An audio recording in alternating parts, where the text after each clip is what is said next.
Welcome to Building with Founders, a broadcast by Cast Capital. And in this episode, we sit down with Valeriia Tyshchenko Nin, the co-founder and CEO of EQORE, an early-stage startup out of MIT where they build full-service intelligent energy storage systems that help commercial and industrial businesses cut electricity costs while strengthening the grid. Hope you enjoy. Can you walk us through what you're building and why now is the ideal time to introduce this solution? Yes. So to start at a high level, we design and develop an end-to-end energy storage solution. So this means that we go to commercial industrial facilities and we develop, install, operate, and maintain an energy storage system on their site. Right. So the purpose behind that system is to serve as an optimizing filter of sorts between the grid and the facility. So it means that the system doesn't change the amount of energy they consume, but more so the shape of that energy usage. So we specifically target time-based and intensity-based utility rates in order to decide when it makes the most sense for the facility to tap into the battery or tap into the grid directly. And then that basically changes the way the utility sees the usage of that particular facility, and oftentimes makes it easier for the utility to manage. And therefore makes it also cheaper for the facility because a lot of utility rates are based on time and power rather than energy consumed. Okay. So that's what we do. And in terms of timing, I think two biggest components are related to costs. On one side, the cost of batteries. They have been steadily dropping the last 15 years and dropped a ton. And on the other hand, the cost of utility rates, the utility rates have been growing steadily in the last several years, especially, and certain rates have just gone through the roof in certain areas of the U.S. And those things together contribute to making the value proposition of energy storage finally viable versus say 10, 15 years ago. What we're doing right now wouldn't be possible. But now those trends make it possible, except it's not like suddenly now it makes sense. You can do whatever with your energy system install. It's going to make financial sense. It's going to be viable. No, it's like the glimmer is just starting to slowly, little by little, make sense. And you got to align a lot of things to really take advantage of that opportunity and like scale it and amplify it to a point where you can sell something that's an attractive investment. So that's exactly what we're doing. We're focusing a lot on the software, the controls of the system to extract the value from the whole capacity of the battery that we're selling as well as possible. And also focus a lot on scalability of the business because delivering the batteries to the user is a big component of making it cost effective, making the whole business cost effective. And there's lots of optimizations we could pursue to really truly make deployment scalable. But it's tough. There's lots to be done, and still, lots of work remaining in order to be able to really extract as much as we potentially could from this business and make it make sense. Still working on it. Okay. Yeah. So what's the hardest part about optimizing those components you just referred to? Right now, I would say that deployment is probably even more of a challenge than software people oftentimes assume because so many companies these days focus a lot on software development and the IP behind that the assumption is that, oh, probably the hardest part of your business is R&D on the software side. But in fact, I would say that actually cracking that deployment scalability challenge is just as hard, if not sometimes harder, than cracking the challenge of developing proper software. We've noticed that this behind the meter energy storage, which is what we're doing, right? The energy storage installed to the side of the facility connected behind its electricity meter rather than being on the grid side of the utility side and being able to and being managed by the utility, right? We're doing something that can be managed by the utility, can be only managed on the customer side. It's not really being done at scale at all in the US for commercial industrial users. There's energy storage being deployed for at the utility scale, those large projects that serve whole communities and deliver lots of services directly to the grid rather than any one specific customer. And those make sense, and they started making financial sense earlier because of economies of scale. But unlocking economies of scale when you have lots of smaller projects is a lot more challenging. So that's why deployment is the harder part of this business. How do you optimize it to a point where you can access economies of scale that will let you use that glimmer of trends aligning that I was talking about earlier? Got it. Yeah. Got it. And honestly, it's kind of sad, right? Because technically it makes our business more viable. But then on the other hand, the reason why we're going to be having more customers is because more customers will be suffering from larger electricity costs. So it's sort of almost like waiting for this problem to become worse in order for the business to succeed. However, it's because it's inevitable. The problem will become worse. And if you're sitting there not doing anything about it, those business owners will just not be able to take control of their electricity costs in any way. So the least you can do is be proactive and start developing a solution before they have the issue, because they will have the issue in the next couple of years. Now, why is that issue getting worse? The grid is going through a variety of challenges because, first and foremost, because it was not designed for what it's managing today, right? It was designed decades ago. And decades ago, we had completely different electricity usage profiles. We had completely different technologies. We did not have EVs as a typical example. So a lot of grid components, a lot of the infrastructure can't handle the load that's being placed on it by the electricity demand. On top of it, there are climate change impacts that cause extreme weather events like fires, and infrastructure gets literally just wiped out. And now you have to go and rebuild it.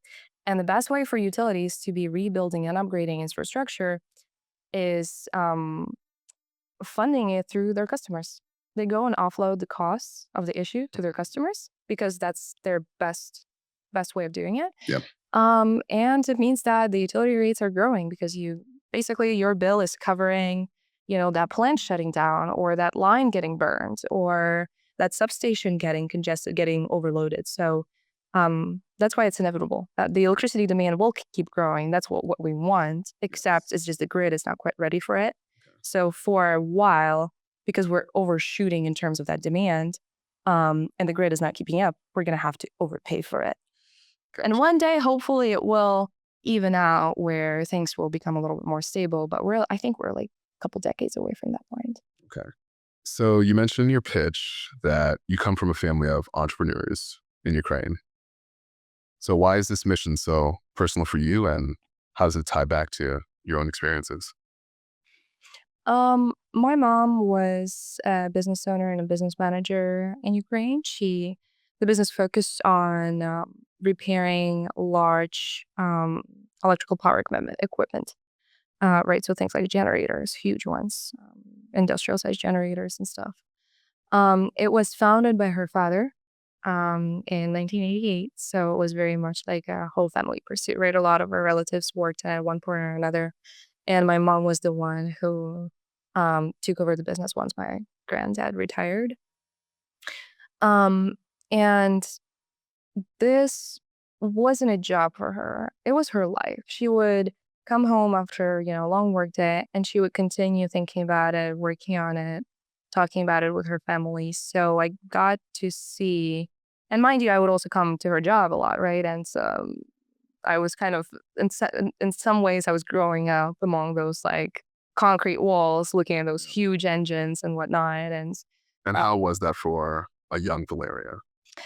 honestly, it's funny. The biggest memory, like the most interesting memory that comes to my mind thinking about it, is how I was around the age of like 15, and I came back to that business, and for a couple of reasons, I haven't been there for a few years at that time because mom was working for, like, it was before she started managing the whole business. She was working for another company. So for a while, we weren't nearly as present at the site. And so I went from like being there at a certain age to like coming back several years later, and kids in their teenage years and early teenage years just grow so fast, right? So I came back at like around the age of 15 and I started walking through like the same areas of the site that I walked through years ago, and everything was not huge anymore. It was tiny. Yeah. Everything was tiny. Like, and mind you, for a normal person, it's not tiny. It was quite large still. Yes. But when I was younger, I would look at that stuff and I would be like, wow, this is like the world of giants, you know? And then I came back and it wasn't. So that was the biggest switch for me. And I think when talking about it, how it was growing up there, it was impressive. It was inspiring. I would walk around it and I'd be like slightly scared, but also so like in awe of what I'm seeing because of the sheer size of stuff. And that's probably why I love mechanical engineering too, because I still get impressed by sheer size of like industrial sized engines and jets and whatnot. And all of that is what makes me passionate about the idea of mechanical engineering. Okay. So that's probably where that came from. Okay. Yeah. And so talking about that, I grew up there. I grew up seeing that business, and I grew up seeing my mom bring it home and sacrifice stuff in order to keep it alive at certain points of her journey. And that would sometimes mean, not paying herself a wage so that she can pay a wage to her employees, right? Or taking money from our personal budget in order to keep the business alive. So it was very much, it wasn't a job anymore. It was part of our lives. And knowing that, appreciating that fact when you grow up and you think of the idea of helping other businesses, you realize you're not helping someone make money. You help someone live. You help someone contribute to their community. Now, during your high school years in Ukraine, you immerse yourself in physics, competing in and winning international competitions, and even securing a power generation patent at 16. Mind you, when I was 16, I was just trying to make the basketball team. Look, I don't want to say I would recommend what I did. Yeah. Okay. So but it happened. Yeah. So what initially drew you to physics? Mhm. And how did those early achievements shape the way you tackle big and complex problems today? Um, the thought I mentioned that getting impressed by the sheer size of like what I was seeing as a kid, these engineering advancements, probably drew me to mechanical engineering. Physics was the first step on the way there. Okay. I discovered pretty early that I really enjoyed the challenge of solving math problems, because first I experienced math before I experienced physics, and I really loved it. I would like get this rush at the end of like solving a little equation or something. I'd be like, oh, I'm proud of myself. I did it. It seems so complicated, but I did it. And then I discovered physics and I realized, wow, that's even better because now it's connected to real world. And I would go and solve problems that were even more exciting. And I would, then experience something in real life that would suddenly explain a natural phenomenon to me because I solved a problem related to that. And I learned something about how the real world works. And I realized that all of that big, impressive, scary stuff that I was seeing, all of that tech, actually can be broken down into pieces and parts and phenomena that I can learn about and understand. And so physics became this tool of connecting with the world and getting it. And not just look at something and be like, oh, that's interesting. It doesn't work. I don't know, whatever, right? I would look at it. How does it work? Maybe that thing that I learned about yesterday might apply to it. Or actually, let me go and Google that and learn about it further and stuff, or talk to my physics teacher about it. So it became a way of being more curious and fulfilling my curiosity. And then ultimately, I did lots of physics Olympiads, and they were a way of challenging myself further in studying physics. But I realized quickly that they just leaned a little too much into the theoretical side of things. And I started feeling like, okay, now I'm solving problems, but I'm starting to not feel nearly as connected to the idea of relating them to the real world. So at that point, um, I got more interested in the idea of doing project-based work, right? Doing research projects, talking about the pattern. That's how it ended up there, because I started thinking about wave energy and diving into that topic more and going into international competitions instead of Olympiads, going to competitions, defending my project and what I did or my project and how it could potentially help the world. So I started noticing that certain parts of physics are a little bit more connected to that real world I would enjoy than others. And I leaned into it, and that's where mechanical engineering stepped in, because I started thinking about my future, about how to make money out of my interests. And I realized, you know what, mechanical engineering seems like the best major for me because that's physics on a practical level. And that's how I ended up there, right, studying it. Yeah. What led you then to MIT? My mom. No, I'm semi-joking. First of all, I mean, shout out to my mom. She has been the engine of progress in my family. She hasn't just been, a badass female business owner in a male-dominated field, and mind you, double male-dominated because being a business owner in Ukraine as a woman is rare. The statistics aren't on our side, and on top of it, she was in repairing large power equipment, and she only knew in the whole region where we were in, which is basically like a state in Ukraine. There was only one other female business owner in her area of work that she connected to. And they were friends and they really connected over that. But there was literally a singular other person. So in addition to that, she doesn't just have enough energy to go and lead herself and power through those challenges. She also has the energy to power all of us, like all of our family. So No pun intended. no. Yeah. There you go. So one of the ways she did it for me was mentor me in my education and help me find new challenges, challenge myself. That's something I found was always very helpful. Whenever I would feel like I'm getting stagnant at whatever stage of my education or my career, I would seek a bigger challenge because I felt like the only way for me to truly feel motivated to go and grow further is to feel like I'm, encountering this big problem that I've never encountered before. And I'm a little intimidated, or I'm a little scared, but, talking about the comfort, right? I want to be a little uncomfortable. Being too comfortable makes me stagnant. I don't want that. And she very much, she's probably the person that I learned that from.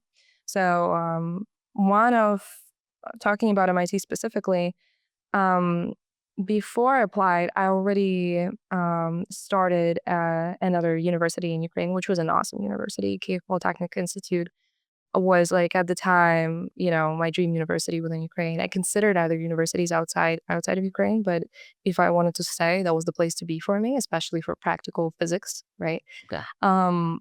And I started there, and technically the summer before my first year in that university, my mom came up to me and she was like, I just read this article about a Ukrainian girl that went to Harvard for a full ride scholarship. Like she had all her tuition, everything covered. And I'm like, what do you mean? She's like, read about it. And I read it. And that was a huge finding for me because up to that point, I assumed that going to one of those fancy universities you would only see in a movie requires like millions of dollars and you gotta be a millionaire. And we were nowhere there. So I read it and I suddenly realized, wow, so there is a bunch of universities in the US that can actually, if you have a way to prove that you deserve to get in, they can go and fix that money problem for you. And I was really impressed and inspired by it. And she was like, by that point, we both, she and me, we've heard about MIT. We had heard about it, and I heard about it as like, wow, this fancy place for the smartest kids in the world. So I've heard about it and it sounded like something completely like, no, like forget it. I'm not even going to think about it. But now I saw that MIT is on the list of those universities that, like, if you're quote unquote smart enough, you can go get in and get a scholarship. So I was like, you know what? Screw it. Let me apply to them. It was like 2 months before my start of my first year at the Ukrainian college, and I applied to a bunch of universities. Mind you, that was really tough because I had to do SATs and whatnot. And I had no idea of those. I had no idea about how education system works in the US. I had no one to ask. All I had was Google and websites of universities and like admissions contacts. My English was still like far from the level, it's on now, and I was still struggling with many things. All the physics knowledge and math knowledge I had was in Ukrainian, so I had to translate it. So within 2 months, I had to sit down and prepare for SATs, and then there was also an English exam, right? And then I started the first year the Ukrainian university, and I I had to go and balance studying there with preparing for some further exams and preparing for my admissions. And because ultimately that was a long shot. That was a shot in the dark, and I didn't want to go and like drop everything and rely on it, right? I also chose colleges where that would allow me to start as a first year if I were to be admitted, Okay. despite having spent some time in a Ukrainian college. I didn't want to transfer because I wanted a full 4-year undergrad experience. I wanted proper first year at an American college, and I think it's a big one. It does help you a lot with um, getting used to your new environment. So I think it was a good choice, and MIT was one of those that would allow me to do that, except I did have to drop out as soon as I would get my admissions decision. Okay. And I did. And the funny thing, so MIT was my first choice because for so many reasons. So what was that feeling like? Oh, I cried. I yelled and I cried. I still remember. I see myself, like the moment I received it, it was also like middle of the night because of the time difference when I received my admissions decision. And like there were people, with me on FaceTime, and my mom was right there with me. And I remember the exact room and the exact chair I was sitting in and the exact like what I was wearing. I'm like seeing still myself a little bit like from a side because yeah, I got it, and I literally like covered my face and I started crying, like burst out tears. And that it's like that's a rare thing to happen. It's like a lot of emotions to, bring it out. So it was awesome. Okay, so while at MIT, you interned at X1 Wind and Tesla, Mhm. but ultimately decided to create your own company rather than stay in established tech roles. What mindset shift propelled you towards entrepreneurship? Well, because I grew up inspired by the example of my mom, and generally a lot of people in my family, have in one way or another explored entrepreneurship. I always knew that I wanted to be a business owner one day, that I wanted to build a business one day. Um, I was quite determined when I came to MIT. I had like a plan, how I'm gonna get there. It's like, okay, I'm gonna go get a mechanical engineering degree. I'm gonna work for corporate engineering for a few years to gain that experience at, lower engineering levels so that I know the business in and out and stuff, and, gain some resume goods and whatnot. And then I'm going to get an MBA. Of course. Of course, I got to get an MBA. No brainer. And then I'm finally going to build a business. So on the way there, I was interning. X1 Wind was awesome because it really aligned with my interests and I loved it. My only issue with that internship was that it was remote. And it was so sad because up to that point I learned Spanish at MIT for like 4 semesters. It was perfect time to go and practice in Barcelona, but it was during COVID Oh and I couldn't go. no. And so I had to do the internship remotely. Now, how was your time at Tesla?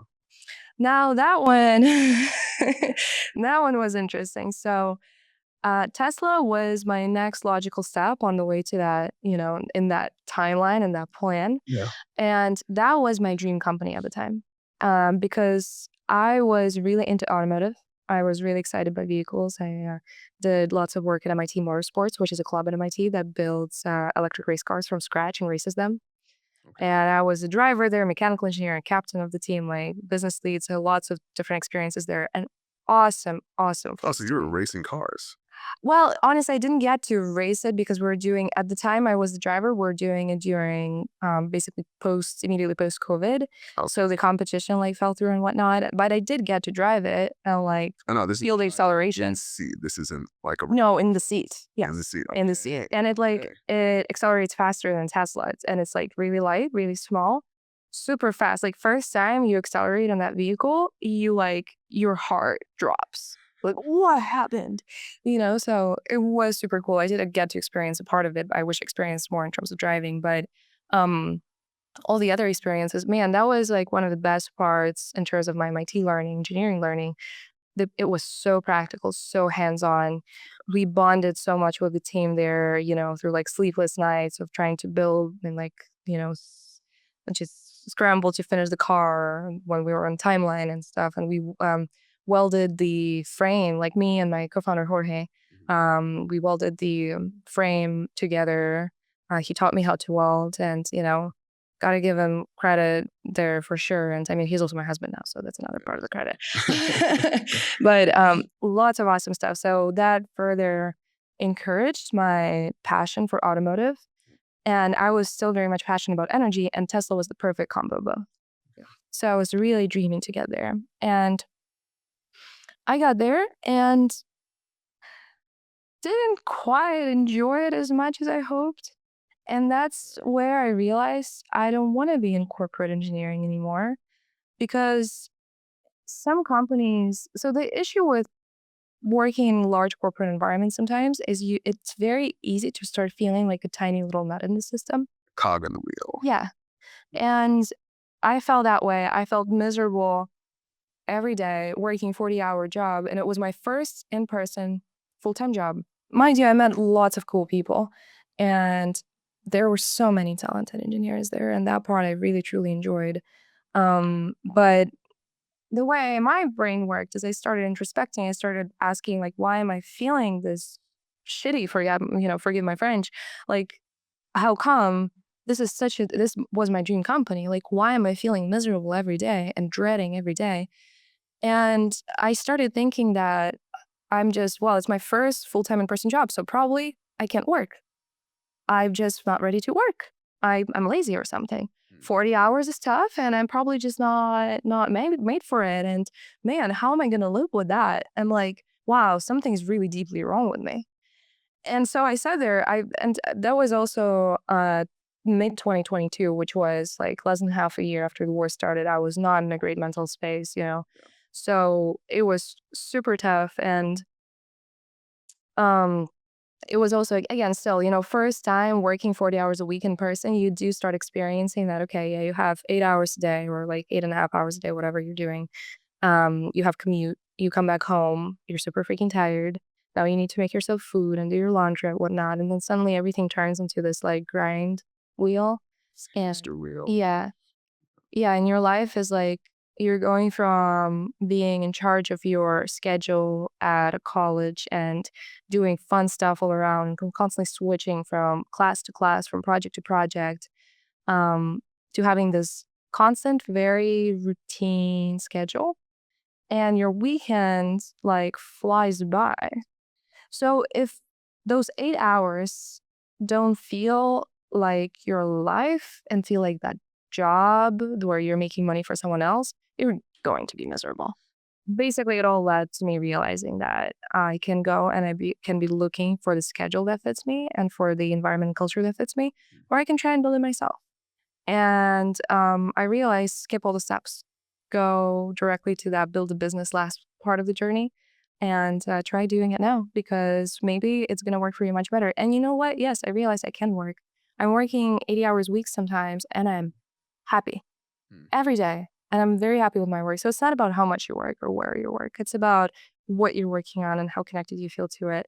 And someone at MIT, one of my mentors, rightfully pointed out the way you should assess whether your life and your work is right for you is don't ask yourself how you feel on a weekend or when you're getting time off. Ask yourself how you're feeling on a random Wednesday. Are you happy with your day? Are you enjoying your day? And, that internship, absolutely not. Right now, yeah, I might be working a lot longer than 8 hours, but I'm like the whole day I'm feeling the rush of, oh my God, I want to get that task done. Not because I want to get it over with, but because I'm, really, really into it, and I'm into seeing the result and seeing the impact. That's another big thing. It is a bit of a shortcut to feeling like you're making an impact, because now as part of a small team, everything you do is a lot more visible. Okay, Valeriia, ready for some quick fire questions? Hopefully, I don't know. Let's try. What makes Boston's startup scene unique? And how has it shaped your journey so far? I think two things. One, it's a college hub, so a lot of people starting businesses here are young, and it makes me feel a little bit less like an outsider because having your peers around you doing something similar to what you're doing, suddenly you don't feel as crazy. Pursuing, a moonshot. And the second thing is everything is so close together. I love Boston. It's like so densely packed. And so ability to get to things faster and not have to have a car for everything is really means a lot. It gets you to places and events faster and makes it a little bit less of a challenge. So it helps a lot to connect with the community. Definitely. So next question, looking back on your childhood, is there a single memory or lesson that still influences how you lead and build today? I think not a single memory, probably a collection of memories that kind of turn into one big lesson. And that's all related to seeing my mom break all the stereotypes and seeing my mom be the trailblazer as a female business owner in a male dominated field. Um, Having seen that, whenever I see people now, especially from disadvantaged communities, I look at them and I appreciate everything they've done like a little bit more, but generally, because of all the challenges they must have experienced, just like my mom did in her time.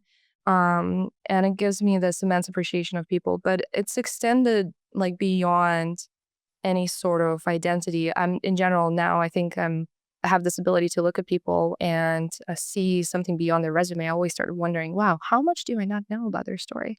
How much have they experienced? And it gives me this automatic assumption that I should be a little bit more impressed by this person in front of me, no matter who they are, no matter how they look, whatever. Like, just probably there's something that I don't know that would have made them even better in my eyes. And I like to assume that because it makes it a lot better to have great relationships and even business relationships. Definitely. Yeah. Everyone has their own story. It also encourages me to help, and because I like a lot of the time I look at the people and I'm like, man, I wish someone helped my mom. So I'm gonna help to like give back a little bit and hopefully make it a little bit easier to someone else. Yeah. All right, final question here. Yeah. 10 years from now, if you look back on what you've built, what do you hope will have changed for future generations? I hope that choosing to build a business right out of college.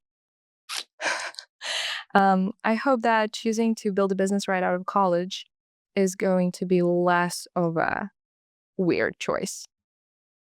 Right now, it's still like frowned upon a lot of the time. Oftentimes, like I mentioned it briefly before, sometimes I feel crazy when I tell that to people. I remember my senior year, people would ask, "Oh, so what are you doing?" "I'm going to Apple. What about you?" I'm like, "I'm building a startup." They're like, "Oh, really? Good luck with that." You little naive kid. So I hope that it's going to be more of an accepted choice. Yep. And I think this is very closely related to the thought of communities and small businesses. The more businesses we have, the stronger communities become. So more business owners is just going to make our economy stronger and people, a lot more connected. And there's just so many different economic benefits to having more businesses. So I hope that it's more accepted in the future. Same. Yeah. Well, this was awesome. Well, thank you so much Yeah. for having me. It was course. awesome.